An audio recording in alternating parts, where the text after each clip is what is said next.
In the small town of Millville lived a writer named Jack Martin. His work was popular, but his last few books had been a flop.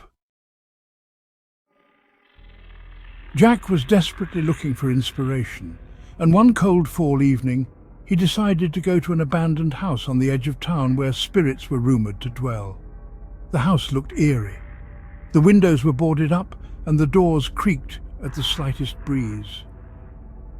Jack stepped inside, and a sense of unease swept over him. The walls were covered in cobwebs, and the floor creaked underfoot.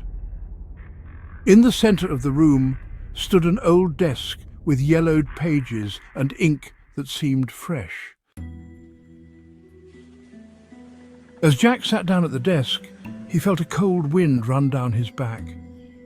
There was a strange feeling inside him, as if someone was watching him. He began to write, and the words flowed at an incredible speed. Each sentence seemed to him a revelation, each line a work of art. But soon he noticed that the text he was creating was more than just a literary work. He was describing events that were happening in real time. He wrote about dark shadows appearing in the corners of the room, whispers coming out of nowhere, and his own fears becoming reality. The more he wrote, the more he felt like he was losing control. Each night Jack returned to the house, and each night his writing became more sinister. He wrote of eerie visions, of screams that echoed in the silence. His neighbors began to notice changes in his behavior. He became withdrawn, his eyes burning with wild hysteria and his hair disheveled. One day, when he came to the house, he found that the pages he had written had turned over on their own, and the text on them was different. They weren't just words, they were spells. Jack felt terror overwhelm him, but he couldn't stop.